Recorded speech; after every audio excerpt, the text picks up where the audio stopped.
Good morning my dear student. मैं Nitish sir आप लोगों के लिए फिजिक्स का अगला वीडियो लेके आया हूँ।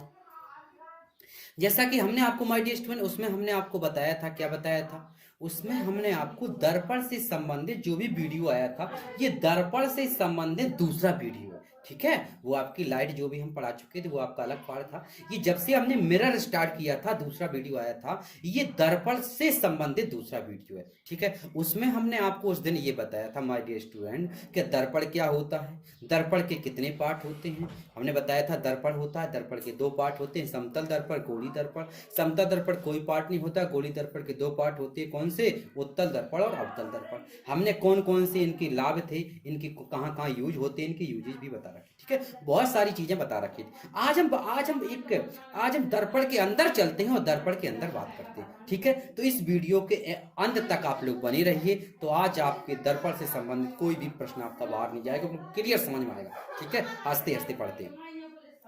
ओके, सही। आगे देखो, आगे देखो माय डियर स्टूडेंट, आज हम बात करते हैं दर्पण से संबंधित कुछ परिभाषाएं। बहुत ध्यान समझना, दर्पण से संबंधित कुछ परिभाषाएं।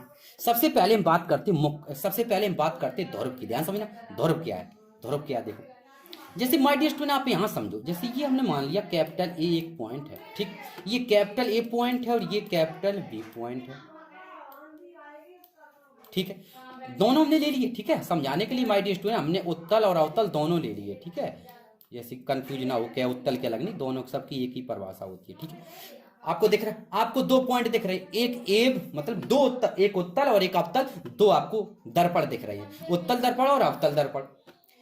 इस अवतल दर्पण पर पॉइंट दिख रहा है ए और बी, और उत्तल दर्पण भी पॉइंट दिख रहा है ए और बी। अगर हम आपसे ये कहें ए और बी को नापो, ए और बी के ये जो दिख रहे हैं ऐसे ऐसे पॉलिश है, तो ये पृष्ठ है, परावर्तक पृष्ठ। परावर्तक क्यों? क्योंकि प्रकाश किरण जब आती है माय डियर स्टूडेंट, प्रकाश किरण आती है टकरा करके यही तंत्र, इसी से टकरा करके वापस होती है, इसीलिए इसे बोलते हैं परावर्तक पृष्ठ। ठीक है, बिंदु ए और बिंदु बी को नाप लो, नाप लिया। बिंदु ए और बिंदु यहां से लेकर पूरी नाप लो, मतलब मेरे कहने का मतलब है यहां से लेकर यहां तक पूरा नाप लो। नापने के बाद ये देखो सबसे बीच का मध्य बिंदु कौन सा आता है, वही आपका ध्रुव कहलाता है। क्या कहलाता है? वही आपका ध्रुव कहलाता है। परिभाषा याद होगी। यानी हम ये कह सकते हैं किसी पृष्ठ के, किसी दर्पण के परावर्तक तल के मध्य बिंदु को दर्पण का ध्रुव कहते हैं। जैसे ए और बी हमने नापा, ए और बी का जहां मध्य बिंदु आया, हमारा मध्य बिंदु यहां आया, यही आपका क्या कहलाता है? ध्रुव कहलाता है। यार देखो, ए और बी आपका एक उत्तल पृष्ठ है, सॉरी उत्तल दर्पण है। उत्तल दर्पण का मध्य बिंदु अगर हम इसका बीच वाला पॉइंट निकालें, बीच वाला पॉइंट ये आएगा, तो ये आपका क्या कहलाएगा? ये आपका ध्रुव कहलाता है। इसे पी से प्रदर्शित, समझ में आई परिभाषा? मेरे कहने का मतलब कोई दर्पण हो, उस दर्पण का पूरी लंबाई नाप लो, पूरी लंबाई नापने के बाद उसकी आधी कर दो, जहां उसका मध्य वाला पॉइंट आएगा, बीच वाला जो पॉइंट आएगा, वो आपका कहलाएगा, वो आपका कहलाएगा कौन सा? वो आपका ध्रुव यानी पोल कहलाता है। क्या कहलाता है? पोल कहलाता है। मेरे कहने का मतलब है जो आपका इन दोनों का जो भी हमारे दो पृष्ठ लगे हैं, इन दोनों पृष्ठ का जो भी हमारा पृष्ठ, पृष्ठ मतलब किसका? दर्पण का। दर्पण आप कोई से भी दर्पण ले लो। ठीक है, जैसे कौन सा दर्पण है? ये आपका कौन सा है? अवतल दर्पण है। ये हमारा कौन सा? उत्तल दर्पण है। उत्तल दर्पण की बात करें या हम अवतल दर्पण की बात करें, इन दोनों का जो मध्य बिंदु होता है, यानी पृष्ठ, परावर्तक पृष्ठ का, देखो ए और बी, ये आपका अवतल दर्पण है। इस अवतल दर्पण का जो मध्य बिंदु है, यानी इसका जो बीच वाला पॉइंट है परावर्तक पृष्ठ का, वो क्या कहलाता है? ध्रुव कहलाता है। इधर समझ लो, ये आपका उत्तल दर्पण है। बिंदु ए और बिंदु बी, इन दोनों का जो बीच वाला पॉइंट है, मतलब इसका मध्य बिंदु है, किसका? परावर्तक पृष्ठ का जो मध्य बिंदु है, उसे हम क्या कहते हैं? उसे हम ध्रुव कहते हैं। इसे पी से प्रदर्शित। क्लियर है? तो एक परिभाषा हमें लगता है कि आप लोगों की माय डियर स्टूडेंट बिल्कुल क्लियर होगी। कौन सी? ध्रुव की। ध्रुव की परिभाषा माय डियर स्टूडेंट हमें ऐसा लग रहा है कि आप लोगों की बिल्कुल क्लियर हो गई। हो गई क्लियर? क्या बताया हमने? किसी दर्पण के परावर्तक तल के मध्य बिंदु को दर्पण का ध्रुव कहते हैं, ये बताया। ठीक है, तो ये देखो जो ग्रीन कलर से एरो लगा है वो हमारा क्या कहलाता है? ध्रुव कहलाता है। ध्रुव की परिभाषा आ गई। ठीक, अब एक दूसरी परिभाषा आती माय डियर स्टूडेंट मुख फोकस। दिख रहा है? ये देखो मुख फोकस लिखा। मुख फोकस क्या? ध्यान देखना, मुख फोकस क्या? बिल्कुल सिंपल तरीका। देखो ध्रुव समझ गए, ठीक, तो बस इसी से बोल दो। किसी दर्पण के ध्रुव से होकर जाने वाली रेखा को मुख्य अक्ष कहते हैं। देखो ये रेखा आई, ये रेखा यहां से चली, ध्यान समझना, ये रेखा यहां से चली, चलने के बाद कहां से होकर गई? ध्रुव से। जब ये रेखा यहां से चली, ध्यान समझना,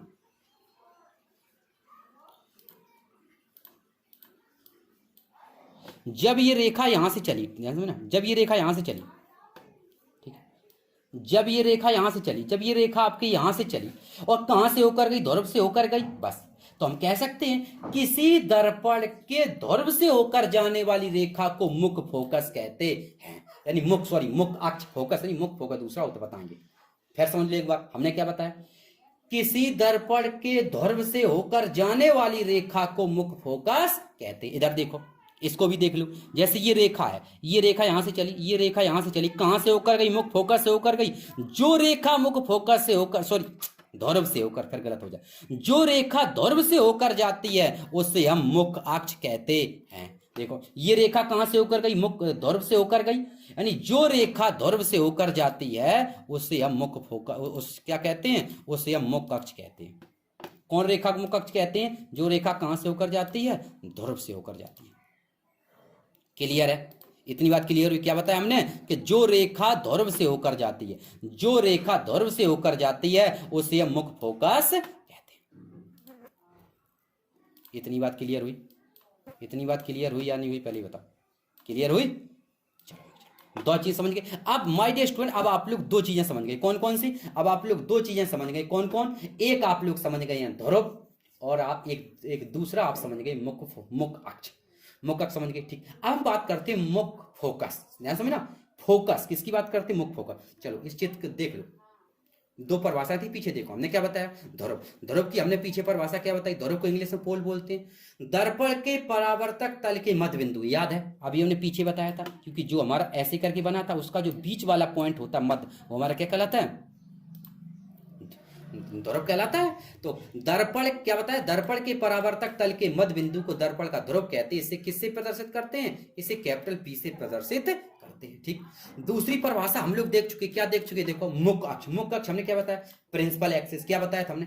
दर्पण के ध्रुव से होकर जाने वाली रेखा को मुख्य अक्ष कहते हैं, हमने बताया था। अभी हमने बताया था पीछे कि दर्पण के ध्रुव से, जो रेखा नहीं ऐसे कर, ऐसे ध्रुव था, ये हमारा ध्रुव पी था, और इस ध्रुव जब पी था, यहां से होकर, इस ध्रुव से होकर जो रेखा जाएगी, ध्रुव से होकर जो रेखा जाती है उसे हम क्या बोलते हैं? उसे मुख्य फोकस बोलते हैं, सॉरी मुख्य अक्ष बोलते हैं, ठीक है। उसे हम क्या बोलते हैं? उसे मुख्य अक्ष बोलते हैं।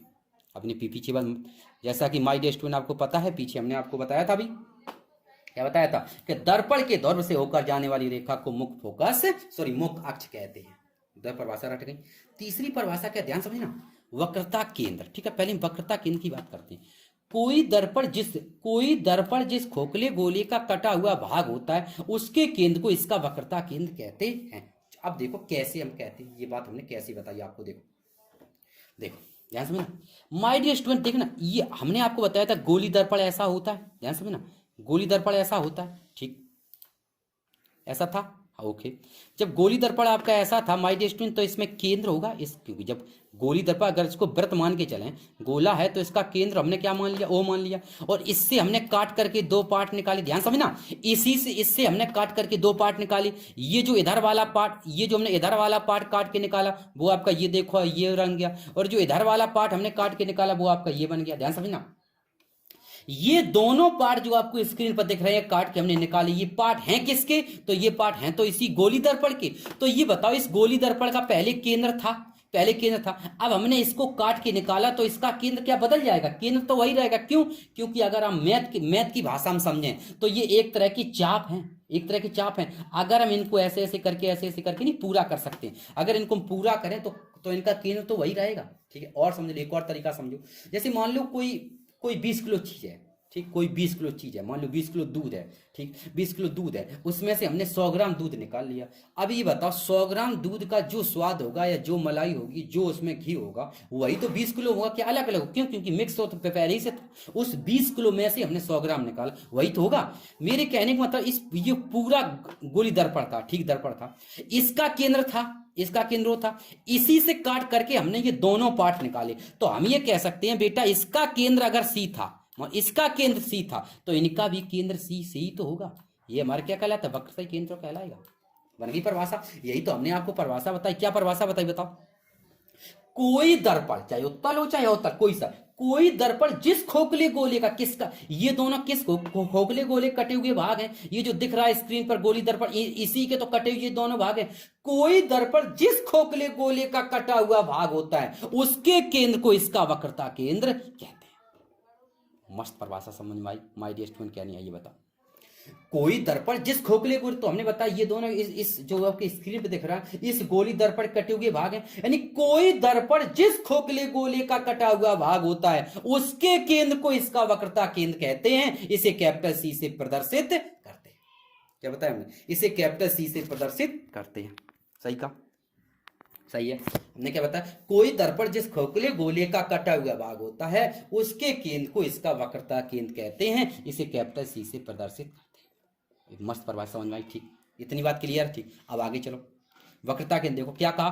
कोई दर्पण जिस खोखले गोले का कटा हुआ भाग होता है उसके केंद्र को इसका वक्रता केंद्र कहते हैं। इसे किससे प्रदर्शित करते हैं? इसे सी से प्रदर्शित करते हैं। यहां तक कोई दिक्कत? तीनों परिभाषा समझ में आई? ठीक, आगे नेक्स्ट परिभाषा क्या है? वक्रता त्रिज्या। क्या परिभाषा? वक्रता त्रिज्या। देखो, कोई दर्पण जिस खोखले गोले का कटा हुआ भाग होता है उसकी त्रिज्या को इसकी वक्रता त्रिज्या कहते हैं। अब देखो कैसे कहते हैं, देखो ध्यान से, देखो ध्यान से। अब देखना माय डियर स्टूडेंट, हमें पता ही है आपका एक,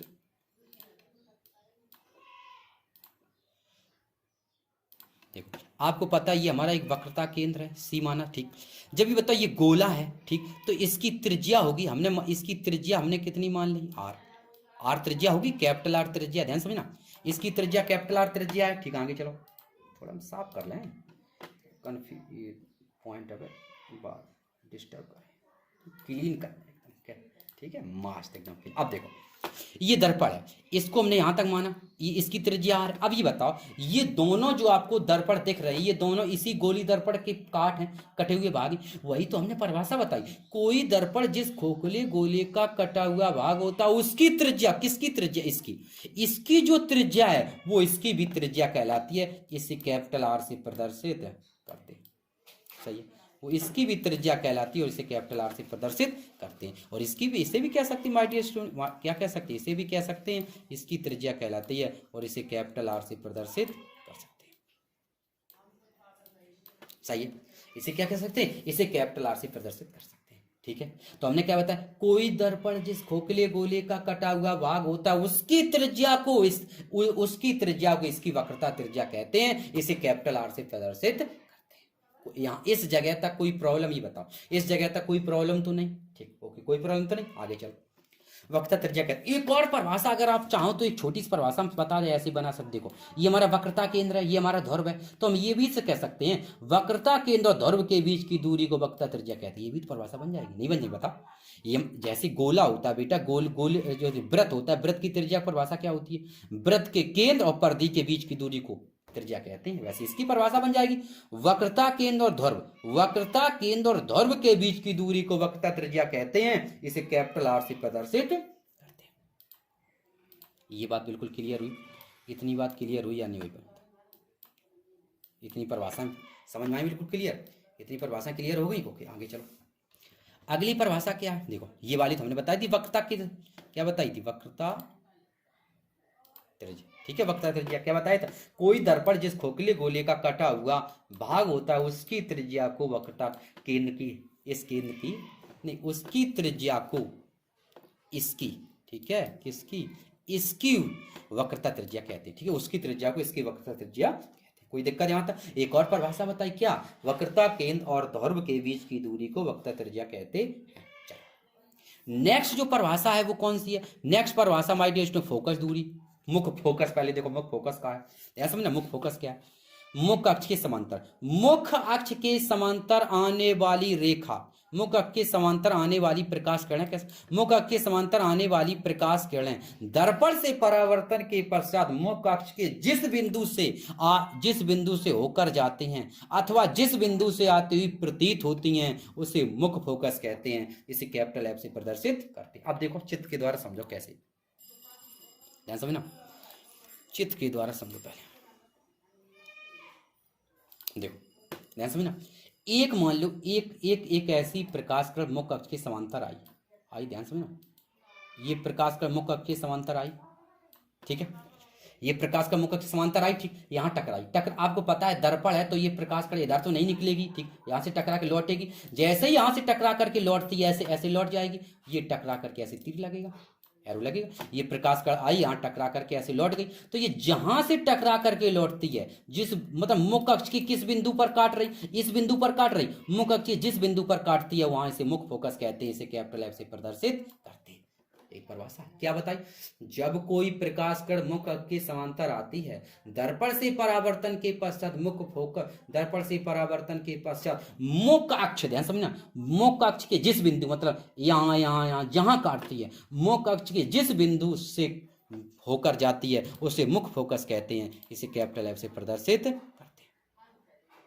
अब बताओ यहां तक कोई दिक्कत किसी को, कोई दिक्कत तो नहीं, ठीक, फिर समझ लो, देखो ये प्रकाश का मुख्य अक्ष के समांतर आई, ये प्रकाश का मुख्य अक्ष के समांतर आई और टकरा करके कहां से निकल गई, फिर तो एक दांव और देख लो साफ करके बताओ,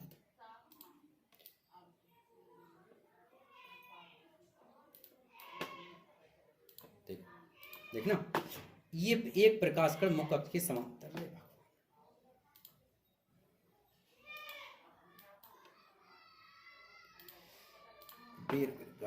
सीधी, ये प्रकाश का मुख्य अक्ष के समांतर आई, ठीक है, आई, ये प्रकाश ये इधर नहीं है, इधर, ये मुख्य अक्ष समांतर आई, जैसे ही ये प्रकाश का मुख्य अक्ष के समांतर आई, ठीक है, ये प्रकाश का मुख्य अक्ष के समांतर आई और जैसे ही माय डियर स्टूडेंट यहां से टकराई, टकरा करके परावर्तित हो गई, तो ये मुख्य अक्ष के जिस बिंदु पर काटती है वहीं पर इसका क्या बनता है, मुख्य फोकस, वहां से काटती है उसे मुख्य फोकस कहते हैं, ठीक है। ये उत्तल दर्पण की बात, सॉरी अवतल दर्पण की बात हुई। उत्तल दर्पण में देखो क्या होता है, देखो एक प्रकाश किरण मुख्य अक्ष के समांतर आई, मान लो ऐसे आई, ठीक, अब ये प्रकाश किरण माय डियर स्टूडेंट जैसे ही यहां से टकराई, टकरा करके इधर से निकल नहीं सकती क्योंकि पॉलिश है, अब ये क्या करेगी, इधर की ओर भाग जाएगी, ये ऐसे ही ओर भाग जाएगी, ऐसी होगी, नहीं समझ में आई,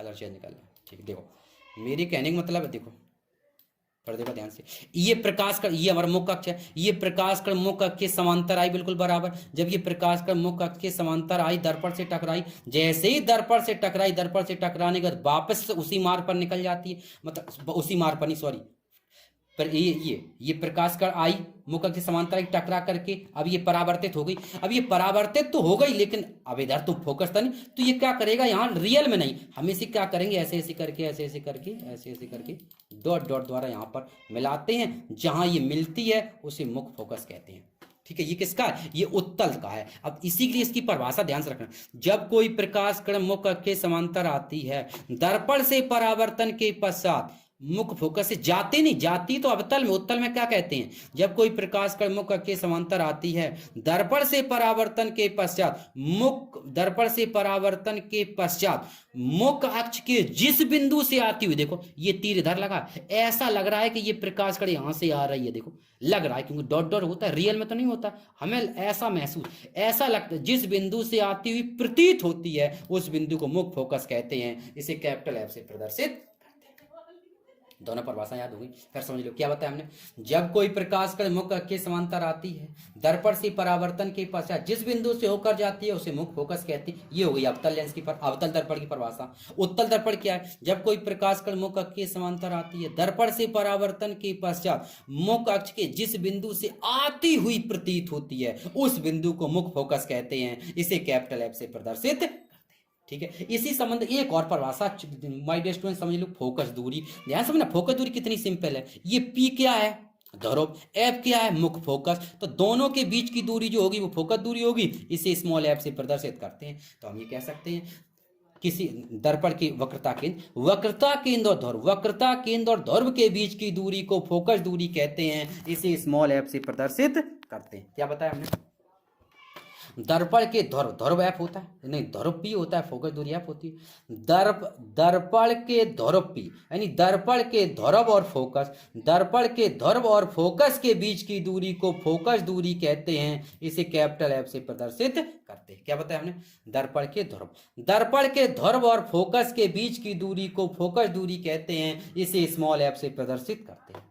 बन गई। इधर देखो माय डियर स्टूडेंट, ध्रुव आपका ये रहा, माय डियर स्टूडेंट ध्रुव आपका ये रहा, फोकस आपका ये रहा, दोनों के बीच की दूरी क्या कहलाएगी? फोकस दूरी कहलाएगी, और ये आपकी फोकस दूरी होगी। बन गया। तो हम ये कह सकते हैं दर्पण के ध्रुव, दर्पण के ध्रुव और फोकस, दर्पण के ध्रुव और फोकस के बीच की दूरी को फोकस दूरी कहते हैं, इसे स्मॉल एफ से प्रदर्शित करते हैं। इधर देखो क्या बताया हमने, दर्पण के ध्रुव, दर्पण के ध्रुव और फोकस के बीच की दूरी को फोकस दूरी कहते हैं। परिभाषा दोनों परिभाषा सेम है। माय डियर स्टूडेंट, यहाँ तक सारी चीजें आई, सब परिभाषाएं एकदम समझ में आ गई। फिर देख लो एक बार सारी परिभाषा देख लो। ध्रुव की बात करते हैं, ध्रुव की परिभाषा हमने क्या बताई बेटा?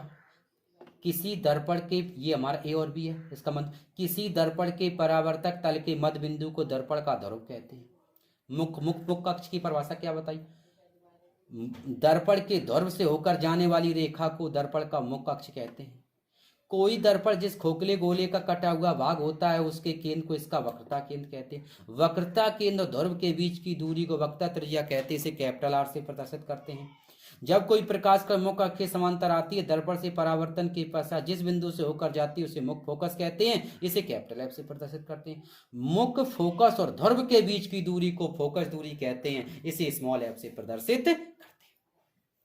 माय डियर स्टूडेंट, यहाँ तक बात क्लियर है क्या? नहीं, यहाँ तक बात क्लियर है। ठीक, अब यहाँ से मेरी कुछ चीजें समझ लो। देखो ध्यान समझना, जब हम अवतल की बात करिए जो पी होता है, तो आप मेरी एक बात याद रखो, मैथ में शायद पढ़ा होगा वक्रता, एक कार्तीय तल के नाम से चलता था, इसमें अक्ष बिंदु एक्स कॉम वाई 3 को पढ़े थे। यहाँ ये जो पी होता है, पी को तो मैथ के हिसाब से मूल बिंदु मान के चलना। क्या मान के चलना? मूल बिंदु। तो पता है पी के इधर की दूरी कैसी होगी? प्लस। इधर की दूरी कैसी होगी? माइनस। ऊपर कैसी होगी? प्लस। और नीचे कैसी होगी? माइनस। बस एक एक एक यहीं से प्रश्न, एक हेडिंग सी बनती है माय डियर स्टूडेंट, क्या इनके दर्पण में चिन्ह, दर्पण की चिन्ह पर पार्टी, ठीक है, दूरियां नापने की चिन्ह पर पार्टी, लेकिन उसको ना लिखना ना समझाना, तुम दिमाग नहीं, हम जो स्टाइल बताएं सो समझो। जो आपने मैथ में कार्तीय तल पढ़ा था, उसे जो आपका मूल बिंदु ओ होता था, मूल बिंदु पी का मूल बिंदु मान के चलो। बन गई। देखो कैसे, देखो ये आपका पी आपका मूल बिंदु है। ठीक, अगर हम बात करें फोकस, एफ और पी के बीच की दूरी फोकस दूरी होती है। ठीक, अगर हम बात करें एफ और पी के बीच दूरी फोकस दूरी होती है। अब पी के इधर चला है बाएं साइड, तो ये एफ कैसा होगा? तो आपका आंसर होगा सर ये एफ जो होगा वो माइनस में होगा माइनस में, क्योंकि एफ के इधर है। ठीक, ये मेरी वक्रता त्रिज्या है, एफ के बाएं साइड है, तो ये किस में होगी? ये भी आपकी माइनस में होगी। ये फोकस दूरी माइनस, ये भी। इधर अगर हम वस्तु रखेंगे, इधर अगर वस्तु रखेंगे वो भी किस में होगी? माइनस में होगी।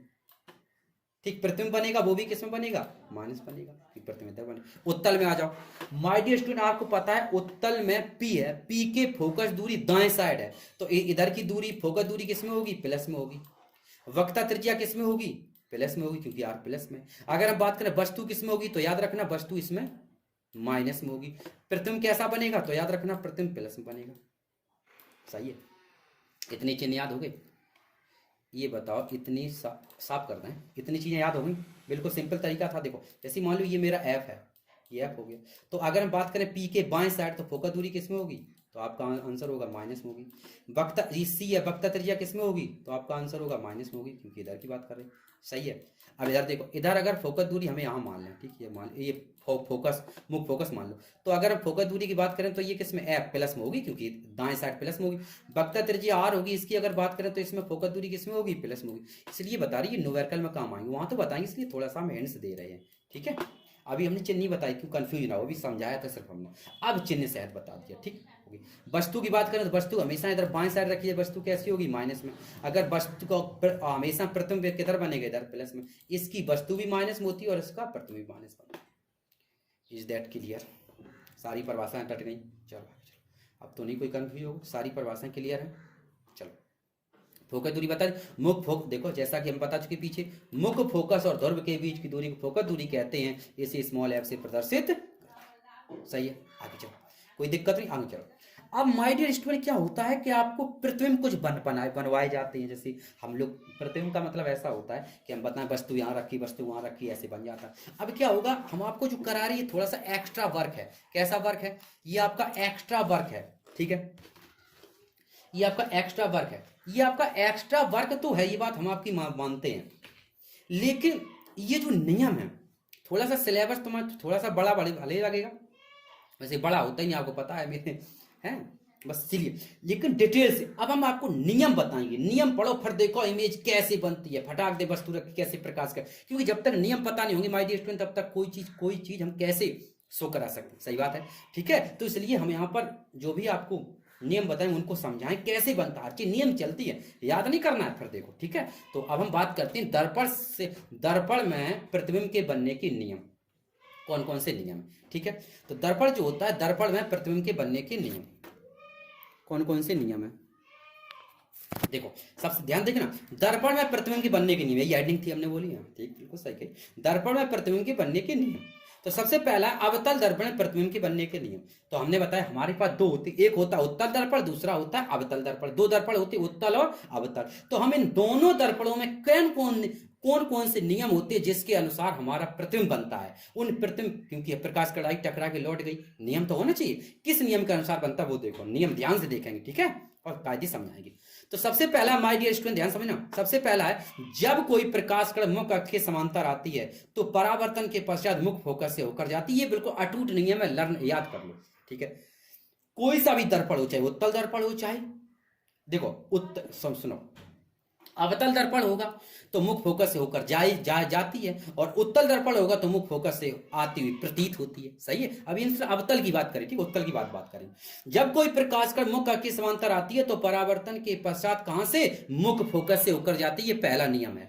कैसे नियम है देखो, एक आपको हमने आपको एक उत्तल दर्पण दिख रहा, सॉरी अवतल दर्पण, आपके स्क्रीन पर एक अवतल दर्पण शो हुआ होके, एक हमने मुख्य अक्ष खींचा, देखा, सबको एक मुख्य अक्ष दिखा होगा यहाँ पर, ये देखो दिख रहा मुख्य अक्ष, ये हमारा मुख्य अक्ष है। इस मुख्य अक्ष जब है, मुख्य अक्ष दिखा, अब मुख्य अक्ष दिखा क्या है, प्रकाश कण कैसी आनी चाहिए, जब कोई प्रकाश कण कैसी आती है, मुख्य अक्ष के समांतर। जब प्रकाश का मुख्य अक्ष के समांतर आएगी तो कैसी आएगी, देखना ध्यान से, ये लो, अब मुख्य अक्ष के समांतर आएगी, प्रकाश कण, ये देखना ध्यान से, ये प्रकाश का मुख्य अक्ष के समांतर गई और यहाँ पर टकराई कहाँ, दर्पण से। मुख्य अक्ष के समांतर जब प्रकाश कण गई माय डियर स्टूडेंट, जब ये कहाँ टकराई, दर्पण से टकराई। जब ये प्रकाश कण आपकी दर्पण से टकराई, आपको पता है नियम क्या है, कि जैसे ही ये आपकी क्या है, जैसे ही आपकी दर्पण परावर्तन, क्या दर्पण टकराई, क्या होगा, परावर्तन होगा, परावर्तन के पश्चात कहां से होकर जाएगी, फोकस से। ये प्रकाश कड़ाई जैसे ही दर्पण से टकराई, मतलब परावर्तन के पश्चात कहां से होकर गई, ये देखो यहां से टकरा करके मुख्य फोकस से होकर निकल जाती है, निकल गई। फिर देख लो, एक प्रकाश कण मुख्य अक्ष के समांतर आई, ये देखो प्रकाश का मुख्य अक्ष समांतर गई, जैसे ही दर्पण से टकराई, देखो यहां से दर्पण से टकराई, मतलब यहां से टकराएगी वापस लौटेगी, जैसे ही दर्पण से टकराएगी कहां से होकर जाएगी, मुख्य फोकस से होकर जाती है। ये पहला नियम है, अटूट नियम है। जब कोई प्रकाश कण मुख्य अक्ष के समांतर आती है तो परावर्तन के पश्चात मुख्य फोकस से होकर जाती है। दूसरा नियम देखो ध्यान से, जब कोई प्रकाश कण मुख्य फोकस से होकर जाती है, पहला और ये दोनों नियम देखना जरा, दोनों उल्टे हैं, थोड़े से उल्टे हैं, ध्यान समझना। उसमें क्या था, उसमें था जब कोई प्रकाश कण मुख्य अक्ष के समांतर आती है तो दर्पण से परावर्तन के पश्चात मुख्य फोकस से होकर जाती है। इसमें कह रहा है जब कोई प्रकाश किरण मुख्य फोकस से होकर जाती है तो दर्पण से परावर्तन के पश्चात मुख्य अक्ष के समांतर हो जाती है। कैसे देखो, ये एक प्रकाश कण देखिए आपको स्क्रीन पर, इस स्क्रीन पर आपको एक प्रकाश कण धीरे धीरे हाईलाइट हो रही, ठीक, ये देखो एक प्रकाश कड़ाई कहां से होकर गई, मुख्य फोकस से होकर गई। एक प्रकाश कण मुख्य फोकस से होकर गई, जैसे ही दर्पण से परावर्तन के पश्चात कहां से होकर निकल गई, मुख्य अक्ष की, देखो ये आपका मुख्य अक्ष है, इसके कैसे निकल गई, समांतर। देखो बीच की दूरी बराबर बराबर है, देखो यहाँ इस प्रत्येक जगह पर ये देखो इसकी बीच की दूरी बराबर है। जब बीच की दूरी माय डियर स्टूडेंट बराबर होती है तो उसे क्या बोलते हैं, उसे एक तो बोलते हैं समांतर, क्या बोलते हैं, समांतर, ठीक है। बस ये आपका नियम होगा। कौन सा नियम हो गया, कि जब कोई प्रकाश कण मुख्य फोकस से होकर जाती है, दर्पण से परावर्तन के पश्चात मुख्य अक्ष के समांतर हो जाती है। दो नियम रट गई। देखो पहला नियम क्या था, समांतर आएगी तो फोकस से होकर जाएगी। दूसरा नियम क्या है, फोकस से होकर जाएगी तो समांतर हो जाएगी। अब देखो तीसरा, जब कोई प्रकाश किरण वक्रता केंद्र से होकर जाती है, जब कोई प्रकाश किरण वक्रता केंद्र से होकर जाती है तो परावर्तन के पश्चात बिना विचलित हुए सीधे अपने मार्ग पर निकल जाती है। तीसरा नियम ये है, अगर कोई प्रकाश किरण वक्रता केंद्र से होकर जाएगी, जैसे ही दर्पण से टकराएगी वो ना इधर जाएगी ना उधर जाएगी, उसी मार्ग पर वापस निकल जाती है बिना विचलित हुए, डिस्टर्ब नहीं होती। कैसे? देखो देखो ध्यान से देखना, ध्यान देखना, ये देखो एरो नीचे की ओर लगा, कोई प्रकाश कण ऊपर से नीचे की ओर आई, कहां से होकर गई? वक्रता केंद्र से होकर गई। कोई प्रकाश कण ऊपर से नीचे की ओर आई और जैसे ही आपकी इस दर्पण से टकराई, दर्पण से टकराने के बाद क्या हो जाती है? वापस उसी मार्ग पर निकल जाती है बिना विचलित हुए। कैसे? बिना विचलित हुए। तो 3 नियम रट लो। कौन कौन सी? किसके? अवतल दर्पण के। देखो मुख फोकस से समांतर आएगी तो मुख फोकस से होकर जाएगी। दूसरा नियम, मुख फोकस से होकर जाएगी तो समांतर हो जाएगी। तीसरा नियम, वक्रता केंद्र से होकर जाएगी तो बिना विचलित हुए वापस उसी मार्ग पर निकल जाएगी। तीसरा देखो, ये आपके 3 नियम हो गए, यानी अवतल दर्पण में प्रतिबिंब के बनने के 3 नियम थे, वो हमने आपको बता दी। अब हैं अवतल दर्पण। अब आता है उत्तल दर्पण में प्रतिबिंब के भी बनने के 3 नियम है। अलग अलग बताई, वैसे तो इकट्ठे लिखे होते बुकों में। उत्तल दर्पण में प्रतिबिंब के बनने के 3 नियम। पहला देखो, जब कोई प्रकाश कण मुख के समांतर आती है तो परावर्तन के पश्चात मुख फोकस से आती हुई प्रतीत होती है। उसकी और इसकी परिभाषा सेम है। देखो पहले देखो कैसे, ध्यान से देखना। ये प्रकाश कण मुख के समांतर आ रही है या नहीं आ रही? ये प्रकाश कण अच्छा तीरा लग गया, ये किसका है? ये कौन सा क्षेत्र?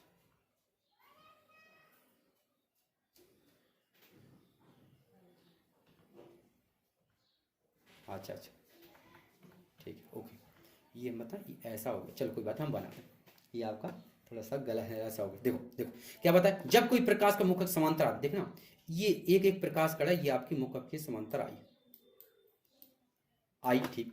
जब ये जब ये प्रकाश कण आपके मुख के समांतर आई तो दर्पण से टकराने के बाद इधर ऐसे करके पीछे को लौट जाएगी। पता लौट जाएगी? नहीं लौट जाएगी। क्यों? क्योंकि जब ये पॉलिश है, पॉलिश के इधर तो नहीं निकल पाएगी। लेकिन हम क्या, जब ये नहीं निकल पाएगी तो हम क्या करेंगे? जब इसे मिला नहीं पाएंगे रियल में तो हम डॉट डॉट कर सकते हैं। कि डॉट डॉट द्वारा कहां से? फोकस से होकर, बस यही तो लिखा। देखो ध्यान से क्या लिखा, जब कोई प्रकाश कण मुख के समांतर आती है तो परावर्तन के पश्चात मुख फोकस से आती हुई प्रतीत होती है।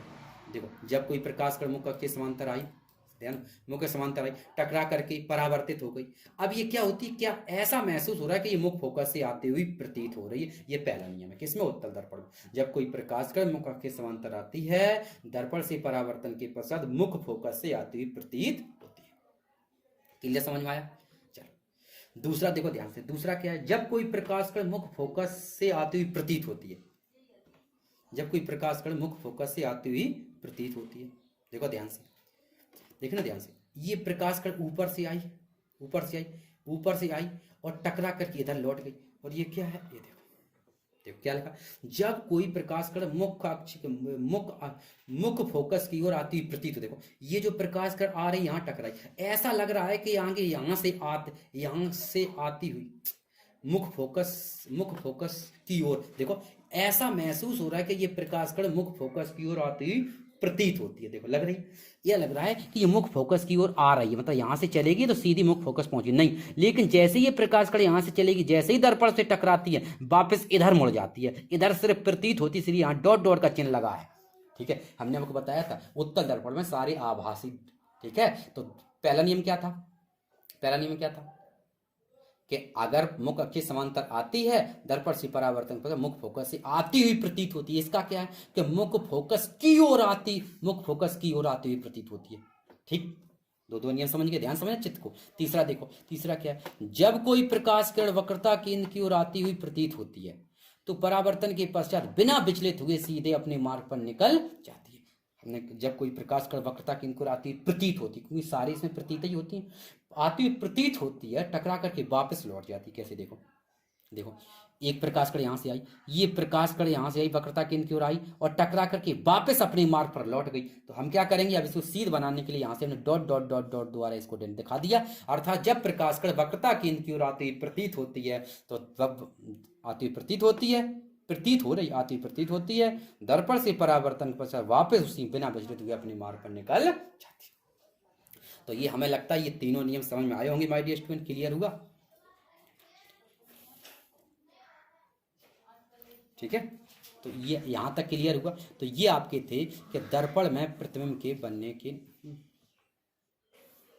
ठीक है, क्लियर है? तो ये था कि तीन नियम, ठीक है, तीन उत्तर अवतल दर्पण के और तीन उत्तल दर्पण, ठीक है। आगे और भी बताएंगे, लेकिन आज के लिए इतना ही, वीडियो काफ़ी रखो, इतना समझो, ठीक है, क्योंकि भूल जाओगे, ठीक है।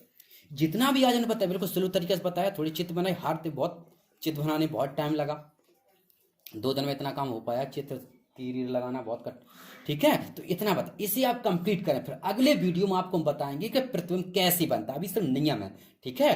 तो तब तक के लिए आज के लिए इतना ही काफ़ी है आप लोगों के लिए, ठीक है। मैं नीतीश सर आप लोगों से विदा लेता हूँ। अब आपको वीडियो जैसा भी लगा हो, अच्छा बुरा, आप हमें बताएं और आगे पढ़ें, और नेक्स्ट वीडियो के लिए ये दर्पण जितना भी हम आपको पढ़ा चुके दर्पण संबंधी वो सारा पढ़ के आएंगे, दर्पण में आगे बात करेंगे। ओके, तब तक के लिए गुड बाय।